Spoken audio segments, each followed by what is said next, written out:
These latest headlines from ABC15 are sponsored by Lerner and Rowe Injury Attorneys. One call, that's all. Hi there, I'm Kaylee O'Kelly with your afternoon update from ABC15 Arizona. And we begin with an update on the search for Nancy Guthrie. The family returning to her home in the Catalina foothills, laying flowers there at this growing memorial longer than a month since she disappeared. There's still no sign of the 84-year-old. A more than $1 million reward is being offered for information leading to an arrest in this case. If you know anything, you are urged to dial 1-800-CALL-FBI.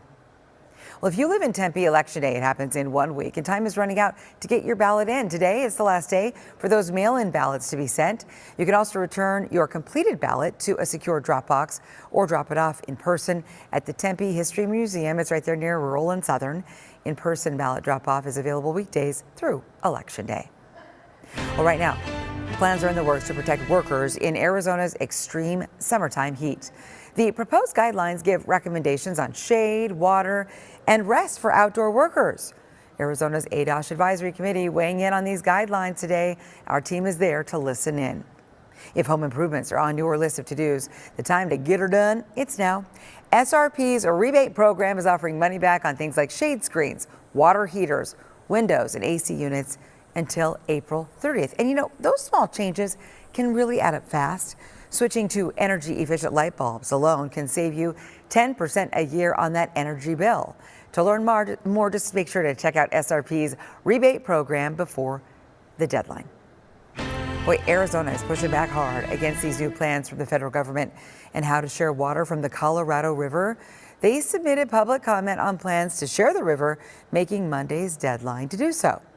State water leaders say the draft plan is legally flawed and could force huge water cuts on Arizona water here. And Arizona Congressman Greg Stanton telling our news partners at KTAR any cuts should be shared equally between the upper and lower basin states. Under many of the ideas that have been presented, Arizona in particular would take vastly disproportionate cuts. That is terrible, not just for Arizona, for America. The state is asking federal officials to rework the plan before a final decision is made this summer.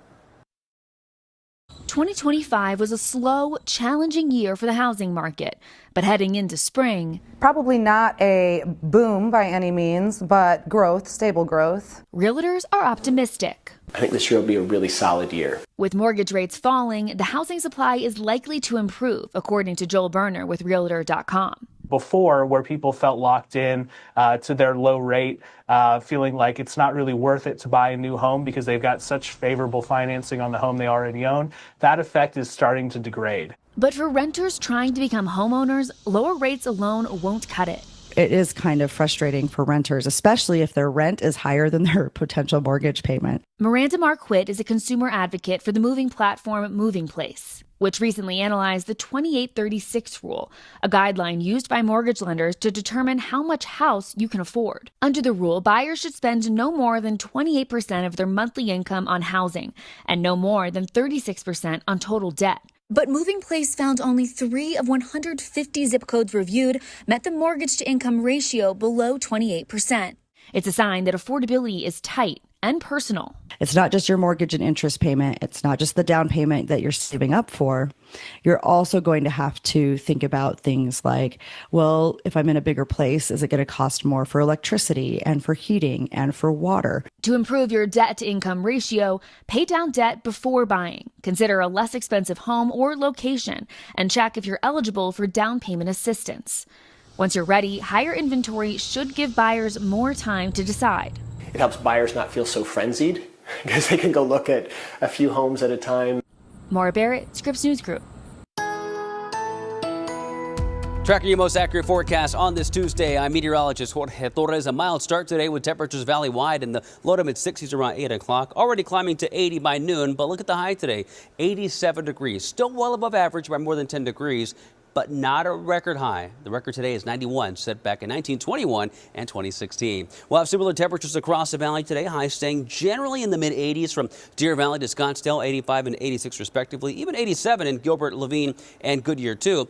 Northern Arizona will keep those highs in the upper 50s in areas like Flagstaff, mid-60s in Heber and Show Low, with 70s and 80s across the lower deserts. But it will be breezy at times, especially along the Colorado there in Lake Havasu City and Bullhead City. Wind speeds around 15 to 25 for this afternoon, and across southeastern Arizona, it will be breezy too later on today.